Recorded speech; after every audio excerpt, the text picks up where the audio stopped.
This is Business Talk, your business, your success. Sponsored by Take Action Business Coaching. The opinions expressed are those of the participants and may not be the views of the staff, advertisers, and owners of the station. Advice given is not intended to replace that of your business advisor. Now, let's get down to talking about your business, your success. This is Business Talk. Well, hello there, Peg. Well, hello. Great to be here. Yeah, this is Pete McDowell and Peg Burley, and we're from Take Action Business Coaching, and this is Business Talk. And we're talking about your business. Yes, and we have, just to give you a little bit of background on our firm, Pete and I have been coaches for the last 12 years, and we have a firm. Right. There's four of us. There's Angie Haynes and Michelle Cacasola. I just love saying that name. Yep, Cacasola. Yeah, so Michelle, Angie, and Pete and I helping businesses locally here in Columbus as well as throughout North America. Right. And the goal, I guess, Pete, what would you say the goals of a business coach is? The goal of a business coach is to help you get to where you want to go faster. Right. And with less effort. And we do it through three things. We want to create education. So we want to teach you something along the way, because as you learn, it allows you to open your mind to the possibilities, right? Right. So then we have to figure out, okay, now that I've learned that or relearned it, how do I apply it? How does it apply to my business or my situation? Yeah. And then the very most important thing, Pete, is doing it. Do what you say you will do. Yes, right. Implementing it, making sure that you take action. So often we have great ideas. So often we know what to do. Right. And so often that's the step that we fail on. And so as a coach, we meet with our clients weekly and making sure, whether it's talking on the phone or in person, that they follow through on what we're supposed to do. It's because it's action coaching, not we're going to think about it for a long, long time coaching. Not sit down and figure out all the ideas. Yeah, so and just go home early coaching. Yes. Right. So are we going to start with some good news? Yeah, let's start with some good news. So, and some of you, if you're, one thing that's happening is raw materials are becoming pricier. Now tell me why that's important. Commodities. Well, it's an indication that the economy is picking up a little bit of speed. Zinc, nickel, copper, things that are used in industrial processes. Your gas prices have ticked up just a little bit. Oh, yes. And generally, it's not, I used to work for an oil company. Pete is a chemical multinational oil company. Yeah, I'm a chemical engineer, a recovering engineer. And I enjoyed that. That was all fun and everything. But the oil companies aren't setting these prices, guys. I hate to tell you. But if demand rises, the prices are going to go up. And that's how we put drillers back to work. When the prices go up, we start drilling more wells. And then we get more supply. And then maybe if we get too much supply, the prices go down. So this happens every time. And we can see in commodity prices the increase or the improvement in the economy, at least the expectation that the economy is going to continue to improve. The other thing that I found here in one of our magazines is that we only created 156,000 jobs in December, fewer than the 180,000 that people predicted. However, it says in here the headline doesn't take into account the upward revisions to previous months, which are positive things. But it does say we're generating more jobs than there are people to fill them, and that's why we're having difficulty. It's a challenge to find great people for all of our roles that we want to fill. So we have been doing a series in the month of January about finding great people because of this good news. So in the previous shows, in fact, our show prior to this, last week's show, was all about, okay, so what is our process and our systematic way to bring on people, right? Yep. How do we attract them? And then how do we interview them? How do we find them? Where do we find them? How do we market? So if you've missed that show and you're saying, oh, Peg and Pete, darn it, I wanted to hear that show. Why don't you give us a call? I'll give you or you can an email. It's my email is pegburley@actioncoach.com. And my last name is spelled B as in boy, U-E-H-R-L-E. That's it. You got it right. I did. I could spell that. So it's Peg Burley, B-U-E-H-R-L-E @actioncoach.com. We do have our radio shows archived because you know what? They are just wonderful pieces of information and education. I want to give you another piece of good news. It's wintertime, right? It's cold and chilly and all that stuff, but I've got an article here from one of our papers, and they talk about a Frosty the Snowbot. So they've got robot snowplows. Oh, interesting. Isn't that cool? Isn't that interesting? And this company, for about $4,000, they've created a robot called Kobe, and Kobe will go out and plow the sidewalks or plow the parking lot of your business.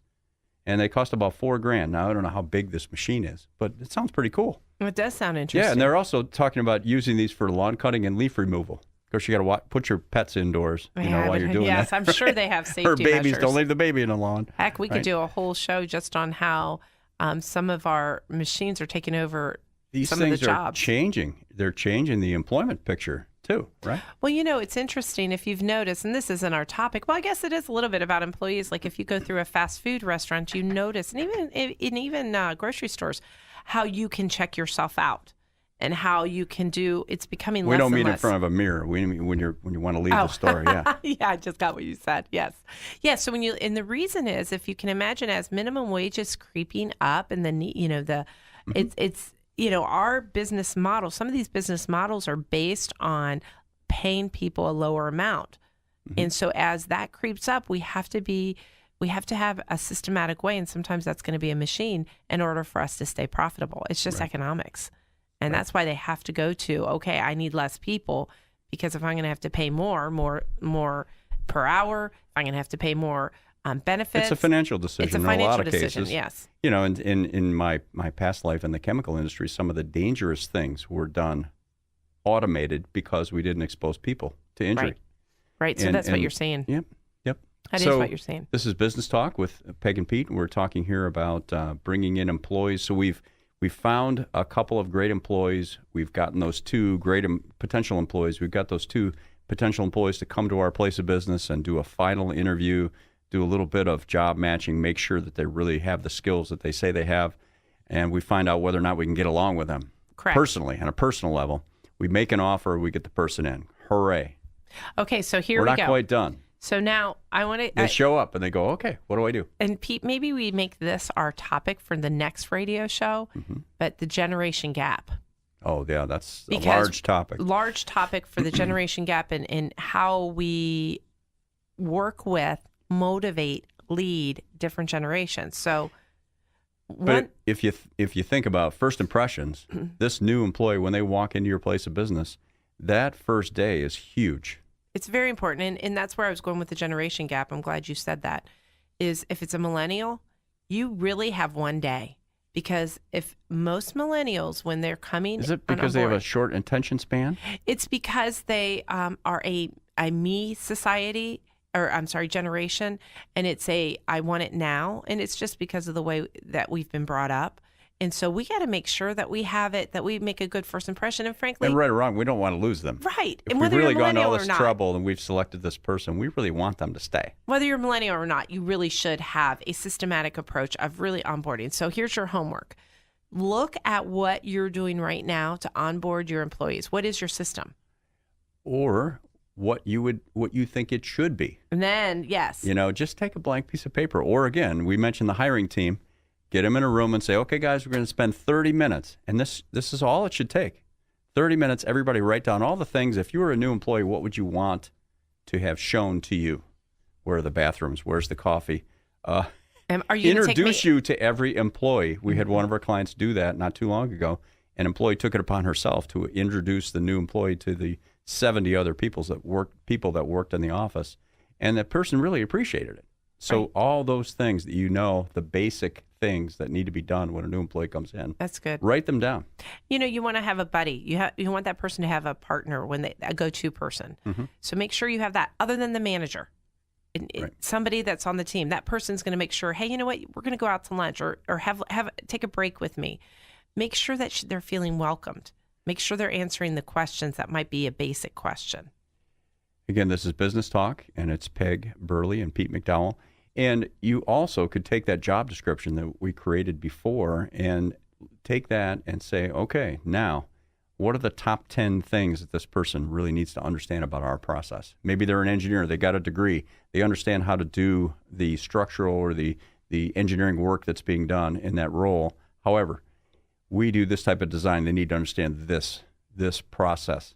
They need to understand that process. They need to know how to work with accounting when they start up a new project.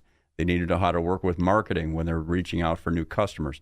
What are the specific things they need to learn, and lay all that out and then put that in order? What do we need to do for their onboarding? Month 1, month 2, month 3, and so on. and put them in some type of order. And that way, if you're the business owner or the manager, the leader, you can determine whether it's a weekly or every other week basis, sit down with the employee or with the employee and the manager and say, okay, you had a dozen things to learn. How far have you gotten on item number one? And then what are we going to do in the next week or two to help you learn that one item and then move on to the next? And remember to have basic things for your onboarding on the first day, like their business card, their computer, How do you turn your computer on? a desk. And I know you may laugh and say, but A desk? a lot of our business owners and managers and companies are growing so fast that we don't have a workspace. Yeah, it's not right. set up. These are all you want to continue when we get back. You want to continue a little Sure. bit more with onboarding. We'll Why talk a don't we little bit do more that? about that. So we're going to talk about you have the employee. When they come in, what are some of our suggestions for onboarding and the processes we would recommend when you do bring on a new employee?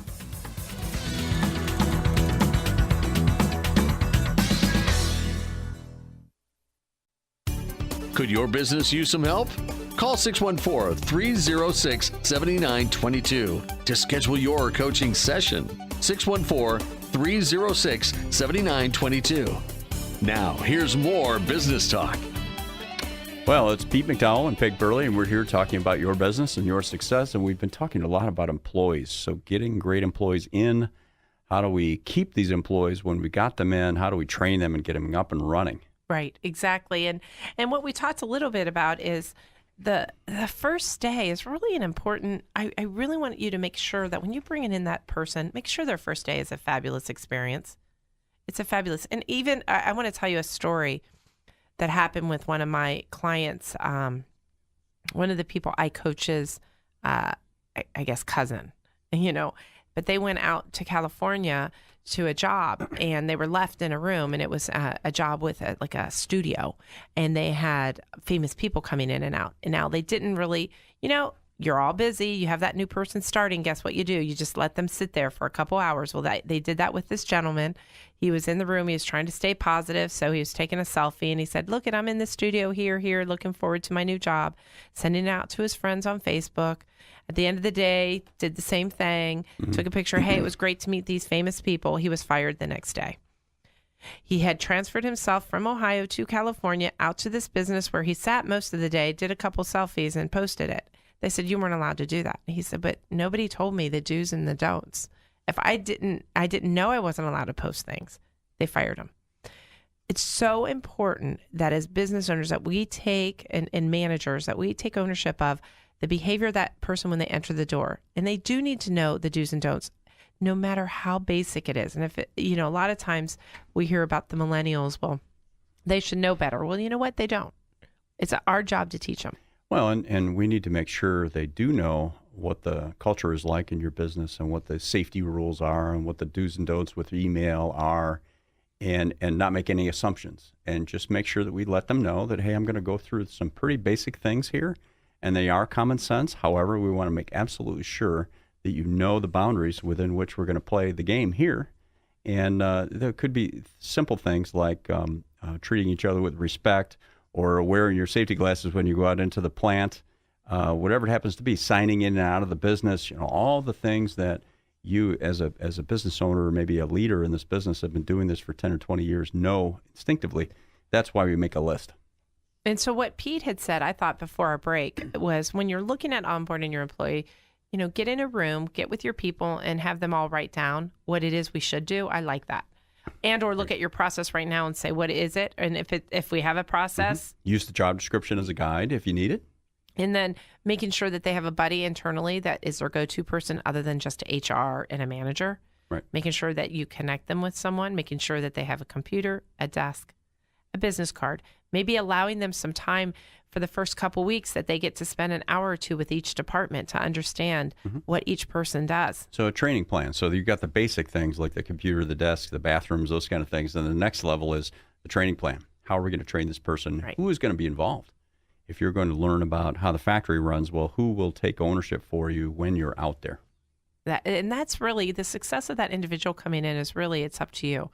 And it's worth, if you are listening, and again, this is business talk and we're talking about Pete and I being coaches, we understand how busy it gets, but really taking the time to do this right is important. It's for your future. It's to make sure you're bringing people on board right. You know what would be another idea is as they come in that first day, wouldn't it be neat that they had an onboarding package, and in that package is a T-shirt from your company or a pen or a mouse pad or a coffee cup. And, just a whole, like, you know how when you go to college, you get a care package? Well, you have a care onboarding package for that person walking on board. And then you can sit down with them and say, this is your training plan. And at the end, these are the measurables we're going to see when you're done, so that you understand the development and they see the impact it's going to make. Right. And then at some point, you start assigning them work, right? Right. And people want to know that too. Well, I'm going to be training for X number of weeks. At that point, I'm going to start getting some of my projects. And if you notice that, the one thing that we did mention as training is making sure we understood, Pete, you mentioned accounting, making sure like you understood the needs of accounting, and that whether it's operations or sales, that you do input the ability for them to spend time with each department. Mm-hmm. So let's say it's a heating and cooling dealer. Wouldn't it be great, or a heating and cooling company, that if it's a salesperson, that they spend time with the installers, that they spend time with the servicemen, that they spend time with the accounting department, that they spend time with customer service, or whether it's a veterinarian, they do the same, or they get to spend time with the techs and the customer service and the groomers and the boarding and the surgery, so that we understand the impact of every decision and the actions it has on all of our departments. That helps create a great team. And here's just the thought. We're talking about employees. So Pete and I being coaches, we're talking about what you can do with employees, but really, Pete, you should be doing this with your company, whether they're coming on or not. So if they haven't been doing that, in other words, with your current that's another employees, whole session to talk about that. And we have had people in the past, and I'll do this briefly, is take the various departments that you have, and then or various tasks or things that have to be done in the business, and I'm picturing a spreadsheet. Of course, I'm an analytical, so I can do that in my head. You're allowed to do that. So you put the names down the one side of the spreadsheet and put all these activities across the top, and figure out each person. Are they skilled in opening and closing the office? Are they skilled at issuing a purchase order? Are they skilled at whatever those different tasks are? And see whether or not you've got enough, so that if Joe calls off sick or is God forbid in the hospital for a month, is there somebody else or a couple other somebodies that could cover that? You know, Pete, you did that with a company up in Northern Ohio, and it worked out really, really well. If someone is listening and wants help, let's say with a systematic approach to onboarding or systematic way of training, we can offer two things or three things, really, right? Number one is you can talk to us one-on-one. Right. And you could call, in order to get that appointment, you would want to call 614-306-7922. And that's Pete's line, 614-306-7922. Right. So we've been giving you a couple numbers, my number or Pete's, either one would work. Right. Or you could email, I'll give you my email. It's pegburley@actioncoach.com, and that's BUEHRLE. And so what we do is we'll talk to you on the phone. Then we'll set up an appointment if it makes sense after that. Right. Because and you can hire us for an ongoing basis or if it's just for a special project. But these types of strategies work with all of our businesses. We've been coaching for 12 years, and we want you to take action. We want you to get it moving. And so often we allow other things to get in our way from doing what we know. And there are all different types of businesses. And sometimes we hear, well, that won't work in my business. Well, business is business. And we have distribution companies, we have service industries, we have manufacturing companies, and they all have common themes. So they all have employees, they all have motivation issues, they have leadership issues, they have time management concerns.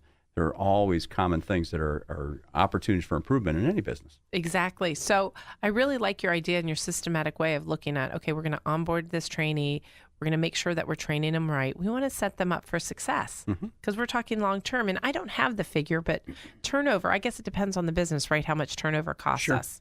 I don't have that number in front of us. It's expensive. Those of you that have been through it for a few years, you know that when you lose a great employee or you bring in someone and 3 to 6 months down the road, they don't work out. Well, had we done a little bit better of pre-screening or selecting well or onboarding well, we may have been able to reduce that time.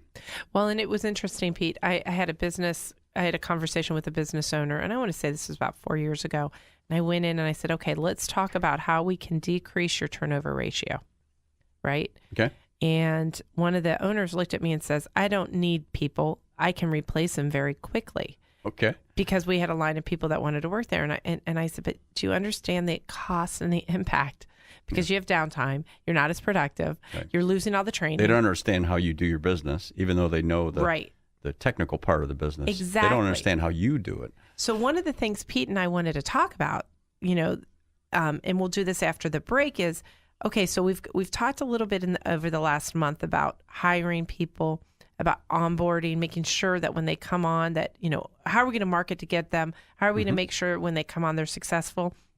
Well, honestly, one of the things we want to talk about is you as a leader. So that one individual, when we were talking to that person and they said, right. Oh, I don't know, I'll just replace them. I've got plenty of people. I won't miss a beat. Well, what they were missing is, why are people leaving? Right. So if you do have a high turnover, one thing we have suggested is making sure you hire right. Correct? Right. Second thing is, we said when you're hiring right and you're bringing them on, make sure you onboard them properly through making them feel welcome, right? And then we want to lead people well. Right. We're going to be great leaders and managers. Right. And we want to make sure that we're training them and giving them measurements so that they know their success. So when we return, I'd like to talk about is leading them. You're right. Is now we have these employees. What are some of the areas that we suggest for a servant leader? So we've got 10 tips if you're going to be a great leader that we'll talk about after the break as far as leading your people in your business. Right. And here is an offer that Pete and I would like to make is one thing we do with our leaders, our managers, our owners, is we create a 90-day planning session every quarter. Right. And we have one on March 3rd. Gosh, that's right around the corner. Right around the corner. March 3rd. It's here locally in Columbus. And I say that because people travel from 3 and 4 hours just to come to this event. We're going to give you a complimentary attendance. It's $500 if you were to pay for it. We're going to give that complimentary. For you and an employee of yours or a partner, business partner. It'd be good to bring someone. 2 people. Right. For that day, it starts at 8 in the morning. It goes until 3. It's here locally, and they can call. Why don't I give my number? Or we've been giving your number. Why don't we go ahead and give your number? 614-306-7922. And again, it's a 90-day planning session. And what you'll have at the end of that day is a plan that you created with some help from us and the other business owners in the room, a plan for the next 90 days. So your quarter will be laid out on paper, your key goals, some of the strategies that you're going to implement, and some of the actions you're going to take to get those goals done. And we have a structured process that we take you through. And we always do a learning in the morning. We always have an hour of new material that we present every time on different subjects to help you grow the business. So if you're listening and you say, Peg and Pete, I want to do this, call again at 614-306-7922. And that'll be Pete's line. And let's go with the first 2 people who call. We'll get this complimentary gift from us, this attendance, which is, it's going to be really motivational. You'll really enjoy it. And then now, Pete, when we get back from the break, what are we going to talk about? We're going to talk about 10 things that you as a leader can do since it's the beginning of a new year. Talk about how you can improve, 10 things that you can do to help you and your employees be successful, because it's about both of you, right? It's not just about the company or about your customers or you. It's about all of you and the employees and the customers. And when you see that leadership excel, what you're going to see is a low turnover, and you're going to be attracting great people. So in order to attract great people, you must be great.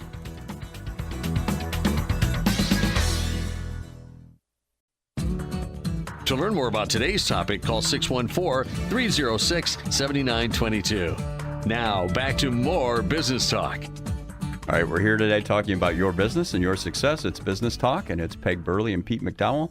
We're with Take Action Business Coaching, and we do want to have you listen in and think about your own business, your own situation, or if you're a manager in a larger firm. We do executive coaching as well as business coaching, and really the difference is what, Peg? Well, business coaching is when we're looking at the entire business. So we're going to dive into your financials and make sure that we're at break even and that each department is profitable the way it should. We're looking at your marketing plan. We're looking at your hiring process and onboarding systems. The whole business. Absolutely. We're looking at your sales, and are your salespeople doing what they need to? Are we looking at your leadership? And again, the whole profit of the business. And if we're looking at executive coaching, it's typically one leader, one manager, one employee who has responsibility for others and interactions with other departments and helping them to grow and take on more responsibility. So we do both, yeah. We do both. We do both, which is wonderful. It's a gift. What we do is help people.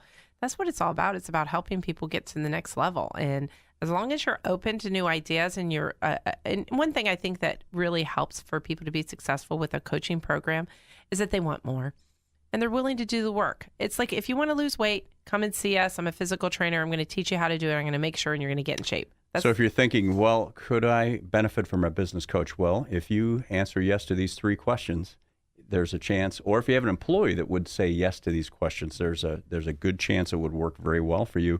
Is one, are you willing to learn? Are you willing to grasp a new concept and figure out how to implement it in your business or in your own personal life? And are you willing to change? Are you willing to be uncomfortable to make a change when you've been doing something a certain way for a long period of time? If you're willing to change, that's the second thing. And then will you follow through? Will you do what you say you're going to do? That's it. And if those 3 things, if you'll do those, and again, we've been talking about employees, we can use those characteristics when we're bringing on and hiring new employees to see if they meet those criteria. They're going to be a great employee for you too. That's a good point. That is a good point. And so if you want to make more money and have more time and have more peace and happiness, then you call us. That's what it's all about. It's really that simple. So what we're talking about we should here, give our number again. Yeah, the number is 614-306-7922. And that's Mr. Pete McDowell. Thank you. Didn't that sound good? I was using my radio Yeah, voice that's there. awesome. Okay. Man, so 10 resolutions for a servant leader. So, Peg, why don't you start with the first one? So here's why we are talking about this. As we're looking at our categories for the month of January and saying, okay, the month of January, it's about bringing and attracting great people. We need to attract great people. And what's happening is I want you to take a look at your employees all around you. And I want you to answer the question, as a manager, as an owner, would you hire and bring on those same people if we went out of business today and had to restart tomorrow? Would all those people be on your team? Now, that's a difficult question to answer, honestly, because I can tell you 90% of the people are saying, no, there's a couple people I should get rid of. But we have a big heart, or we don't have the courage, or we don't have the time. Think there's going to be a disruption. Yes, we have fear. Something's getting in your way. So here's what our proposal is, Pete and I. So we're saying, start working on yourself and you become a great servant leader, because guess what happens? People will be attracted to you. One of the things we want to suggest that you do is every quarter you come up with a theme. One of the companies that we work with had a quarterly theme last year, and it was respect. That was their theme. And everything they did was towards respect. And when they meant respect, they meant we have so much respect that we are attracting great people. And guess what? They had 4 people calling them up saying, I'd like a job there that quarter. So you wonder, how would I implement something like that? Well, it could be as simple as if one of your coworkers asks you for a piece of information by the end of the day, make sure you get it to him. Right. Or you're supposed to call somebody back today. Make sure you don't leave until you do it. Exactly. And so as you're looking at how you are operating as a leader, it makes sense that you got to start working on yourself. So Pete and I, we have these 10 items that we want to review with you and just challenge you for the new year on your leadership. Are you a servant leader? And so we always want to be improving, constantly improving. So here's number 10. As a servant leader, are you seeing the future? You must see the future. You want to be sure you're investing enough time in envisioning a preferred future. A lot of times as a leader, as a manager, as an owner, you're so busy doing day-to-day things that you don't take the time to really look out. Remember that you need to make sure you challenge your future. Where is it we're going? Has it changed? And how have I communicated that to my team? Or have I? And how often have you stopped to think about the future? That's one of the reasons we do these 90-day planning sessions, is that it's a milestone, a point in time at which you take some time and think about where the business is headed. If I like where it's headed, we're gonna support that direction. And if I don't like where it's headed in a certain area, we're gonna make a little bit of a tack, a sailing term. We're just gonna take a little bit of a course correction. I like that. Now, one of the things Pete and Michelle and Angie and I do is that we all go out and do trainings. So if you wanted a couple-hour training on a vision and communication exercise, we do that. And it is brilliant. It's called Gilligan's Island. and it will really show how important it is to communicate vision. It's such a kick. It's enjoyable. This is Business Talk, and it's Peg Burley and Pete McDowell, and we're talking about your business and your success. And right now we're covering, how to be a great servant leader, and we're challenging you on 10 different areas. Now, the one I just went through was are you seeing the future, and how much time are you spending in communicating your vision of that? So the next one, number 9 here, is engage and develop others. There's always a lot of heavy lifting for me in this arena. This idea represents a broad and deep leadership mandate. Work to be more productive and more intentional. And how can you help and grow and develop yourself? And then what can others grow and develop? What areas can they grow and develop in next year? So I want to take a minute to talk a little bit about millennials, because they're going to be our most up and coming labor force. It is critical. And I don't even like to say millennials, because really, Pete, it's for everyone. We got to know our development plan as individuals. Yes. I mean, to inspire them. People want to know how I'm going to get better. And if they don't want to know how I'm going to get better, you don't want them working for you. I'm perfect. Yes. Are you spending the time where you're sitting down with them one-on-one and saying, you know what, you may not be the next vice president tomorrow, but what are the steps that you need to be to get to that path? Because that's what they're looking for. And we're not talking about 10 deficiencies. We're talking about 1 or 2 key areas where they could really focus over the next few months to improve. We had one client of ours, Justin, did a great job last week. He showed me a list for this very area, because he has a lot of people working for him and they want to know how to develop and get better. So he actually went through a systematic way. Of course, he's an engineer, and I love engineers because they can really... You heart them. I heart them. I love them. He created a list of all of the items that they do on a daily basis in categories. Yeah. And then said, okay, here's your path of growth. It was wonderful, so that they could really see, okay, I need to start doing A, B, and C. Right. So engaging others and making sure you're spending the time with them. I like that one. Okay. That's an important one as a leader, to grade yourself. And what we're doing, Pete and I are going through these 10 items. I'd like you to grade yourself. So the 10 was see the future. The 9th is engage and develop others on a scale of 1 to 5. Where are you? 5 being the greatest. Where are you? So that you know what one you're going to work on. So I'll go ahead and do 8. Yeah. The next one is? It's reinvent continuously. Oh, boy. Oh. So progress is always preceded by change. So the challenge as a leader is to be continuously reinventing something. It may fall in one or more arenas: self, your system, your structure. What are you going to reinvent in 2017? Peg mentioned the quarterly theme earlier, and Ben Franklin did this a couple hundred years ago. He had a dozen or so characteristics of a great person and himself, and he was thinking about this. And every month he picked one of those 12 things, whether it's being thrifty or being kind, and he focused on it for a whole month. I like that. And over a few years, huge power. If you really focus on this quarter, we're going to work on, what was the one you mentioned for the quarter? It was respect. Respect. If you really focused on respect for 3 months and made some progress in that area and cemented some of the things that you wanted to have happen in the business, and then the next quarter pick a different theme, you're going to make huge progress over a period of time. I love that. And here's the thing is, it was funny, as Pete and I sometimes get to do in businesses, is we get to help evaluate who's going to be the next manager or president or insert position. One of the things we do is, like this list of 10 items we're talking about. Right. We also look at, these are characteristics of a great leader. And this one, the reinvent yourself, is innovation. And if we're not innovating our companies as leaders, then we're really jeopardizing the growth of the team and us. And I love that question of, what are you innovating, and have you systematically figured out a way to innovate? Because things change rapidly. Technology changes, people change, et cetera. Yes. So looking at this list, so we, after the break, we're going to finish this up. So we've got 10, correct, of areas that you can grow as a servant leader. We've gone through 3 of them, which are, the first one, that number 10 was, Pete? Number 10 was see the future. Number 9. Engage and develop others. And number 8 was reinvent continuously. So we want you to go through on a scale of 1 to 5, grade it. And then when we return, we'll go through the other 7. So get your piece of paper and pen out. Of course, if you're driving, don't do that. Please don't. Please don't do that. And then we'll come back and we'll return and we'll go through the final 7. Sound good? Excellent.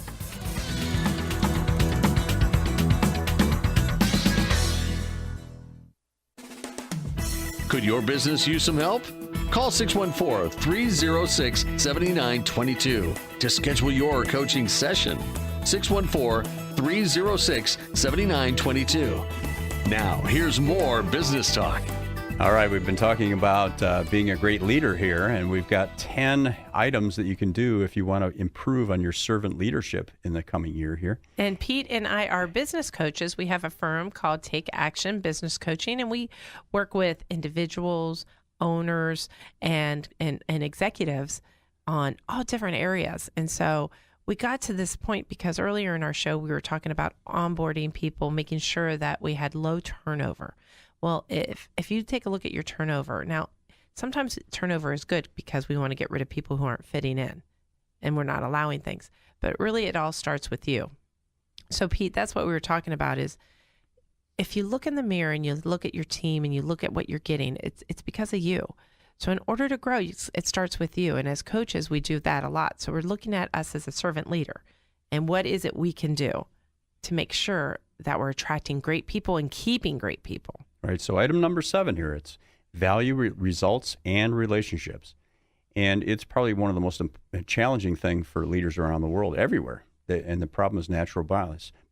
Our wiring generally pulls or pushes us into one direction or the other, task or relationship. Mm-hmm. You're either a task-oriented person or a relationship-oriented person. However, if you concentrate too much on one or the other, you're not going to have a successful outcome. I like what you just said that. That is wonderful because what we do, Pete, I learned this from you actually, is you put a line up and you put relationship on the one end and you put task on the other end. And you said, okay, this is to an individual. So as you're listening, do this to yourself is put a dot where you are on that line with people. Right.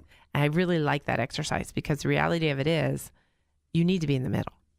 You do. It's an and. You have to get the job done and you have to improve or maintain your relationship with this person you're working with, whether it's your boss, your subordinate, or a coworker, or a supplier, a customer, a subcontractor, all these things. You want to get the job done and we want to improve or maintain a relationship, right?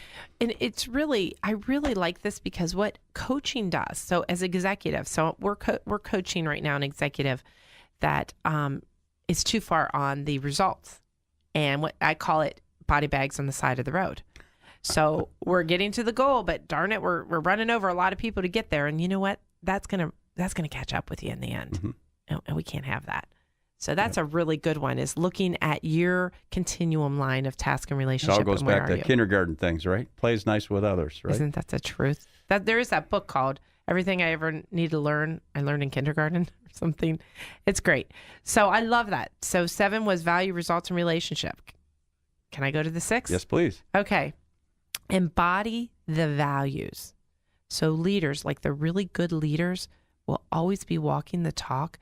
And I always we work with a company up in Michigan that talks about making sure that as we have the values, so when Pete and I work with their team, we have their poster out of values and we revisit it, making sure that we're living it, not just it's something on the wall. So if respect is important to you as a business owner in your business, you have to treat people with respect all the time. And remember that everybody's watching the leader. So as you go, so does your team go. It's a reflection of you. So if you really want to embody your to your point, embody your values, mm-hmm. then make sure that you're exhibiting them. Life is a mirror, right? Exactly. Okay. And so what would be a good exercise in this one is look at your values, rank them for you. Sure. And pick one. You know what? This is one I need to exhibit more of. And then watch an area I need to improve. Right. And then watch what happens to your team and your company. And focus on it for a month or two. There you go. Okay. Absolutely. Good. So number 5, hunger for wisdom. So you're always learning. We always want to be improving and learning and getting better and growing and getting into areas that we don't know as well as we should, and knowing where our comfort zone is and get out of it. I like that. So here's your another homework assignment. What we're doing is, as coaches, we're going to give you different action steps to take. We're action coaching. So we're talking about now This is Business Talk. Our show is all about what lessons can you learn that you can apply to your business to grow, right? And one of them is learning. So I want you to look down and say, how many training sessions are you going to go to? How many training sessions is your team going to? How much learning are they doing? The other thing that's occurring to me as we're doing this, Peg, is that we've talked recent shows about hiring as well. When you're hiring, we should be thinking about this one right here when we're evaluating whether or not we want someone on our team. If they're willing to learn things that they may not be skilled at currently, that's a good potential employee. And I really like, the learning is so important. The wisdom I always say is a matter of where knowledge meets experience. So how much knowledge are we allowing these team members, whether it's through a book, through training program?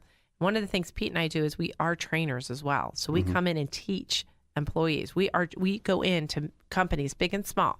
It's wonderful. We have large companies, national companies, and we have small companies. Well, we encourage, and this is for succession planning as well, and encourage employees to work in other departments too. Absolutely. So they learn other pieces of the business and how it can help them if they understand it better. Great. Okay, so I'll go number 4. So again, what we're doing is this is the 10 areas to grow for a servant leader. We did see the future as 10, engage and develop others was 9, reinvent or innovate continuously was 8, value results in relationship is 7, embody the values was 6, hunger for wisdom, which we just reviewed, was 5, 4 is expect the best. So as leaders, we are charged with creating a preferred future. It is central. It is important to our role. So what type of future are you trying to create? Because you know what? You get what you tolerate. You get what you expect. So making sure that if you expect the best, then that's what you're going to get. You're going to get the best. That's the secret of setting goals, is that if we set goals, we tend to move in that direction. And if we have challenging goals, we're going to achieve a lot more than if we have easy goals. I like that. Okay, so now we're to 3, Pete. Number 3, accept responsibility. So we've talked a lot about above and below the line. We want to be responsible for the actions that we take, the reactions that we have when something occurs in the business. We want to take responsibility for that and change the outcomes if we're not happy with what just happened. So what Pete described above and below the line, in case you've not listened to some of our programs in the past, is when you're above the line acting that way, you're taking ownership, accountability, and responsibility for your actions, so you're getting results. We teach this as a concept critical to a success-driven culture. Below the line, it's about blaming, it's about using excuses, it's denying there's an issue, and those are all reasons, and that's not where we want to spend much time. It's not where we make progress. That's not where, yes. So what you were saying, Pete, is the accepting the responsibility is being above that line. And if you're a leader, any mistake or any miscue, any misstep that happens with your employees, you're responsible for those as well. Did I train them correctly? Did I select the right person for this role? Did I show them the correct way to get this done and how to communicate with others as they're going? I like those questions. Those are yours as well. I like those. And again, as you go, so does the company goes. So it starts with you. So number 2 on our servant leader is respond with courage. So leadership done well always requires courage. Of course it does. Sometimes small, sometimes a lot. So a good question for you is, do people see you as a courageous leader? And if not, how can you demonstrate leadership courage in the next year? What do you need to do to step up to make sure that's happening? And that's where it all starts. Because if they see you stepping out, maybe taking some risks, communicating along the way, they're going to follow you. Maybe holding someone accountable, or even yourself accountable to what you said. I like that. That's so true. Making sure that... It takes courage. It does. And making sure you taking risks, calculated risks, it's scary. A lot of you started your business, or a lot of you were a salesperson and went into a manager role, or you switched jobs, and it was all risky. But that's how we grow. And you know what? Part of growing, which is one of these things, is sometimes feeling uncomfortable. We want to make sure that we're pushing you to that point of making sure that you're courageous enough to take action, to make it happen, to do it quick, because then your company will grow. So the last one, this is a great one, is think of others first. So you've got 20 employees, you've got 200 employees. when you interact with another employee in that business, how can you think about it as this is an opportunity for me to add some value to our relationship or to our firm or both? And it could be helping them on a personal level on something, and it could be helping on something that helps them excel in their job, or it could be just making them smile. I like that. It's, you know what, it's all about, I like your adding value. And here's one thought is, as leaders, we're just, we sometimes go to the same people all the time. So we sometimes take the same path into the office or around the office. I want to encourage you to take a different path. Go a different direction. Talk to those people who you haven't talked to very often. Make sure that you're touching everyone and adding value to everyone, not just the easy ones or not just the ones you're comfortable with. Right. And I mentioned this to Peg before. One of my roles in a factory that I had responsibility for years. And I realized after a couple of years of being in this big factory with buildings across 60 acres, I would follow the same path and talk to the same employees because they were stuck in their process. They couldn't leave. And I'd go talk to the people I enjoyed talking with, and sometimes I'd skip that building or skip this building because usually when I talk to that person, it's uncomfortable. Well, I forced myself to go a different direction on purpose to make sure I talk to everybody, or go up a few flights of stairs to talk to a guy who didn't see too much traffic, to make sure I knew what was going on in that person's world. I like that because part of it being a leader is about being inclusive. Yes. And those are very important, those attributes. So, Pete, we went through the 10 items on how to be a great servant leader, to evaluate your leadership skills as a manager, as an owner. Now, we did earlier in the program offer for the first 2 people who call us, and I'm going to give you that phone number again in a minute, you will get a complimentary pass to our 90-day planning session locally here in Columbus. Which is March 2nd in Grandview. It's March 3rd. It's a March Friday. 3rd, March 3rd. In Grandview. And phone number is, it's going to be Pete's number. It's 614-306-7922. It's 614-306-7922. And again, it's a pass to come to a 90-day planning session, which is all day. It's from 8 o'clock till 3 or 3:30 in the afternoon. And at the end of that, you'll have a complete plan for your business for the next 90 days. And it's for you and an employee or a partner for you to come. So first 2 people who call will get that, and it's a $500 value. Good luck. This has been Business Talk, your business, your success. Sponsored by Take Action Business Coaching. The opinions expressed were those of the participants and may not be the views of the staff, advertisers, and owners of the station. Advice given was not intended to replace that of your business advisor. For more information about the topics discussed today, call 614-306-7922. 614-306-7922. Tune in next week at this time for more Business Talk, your business, your success.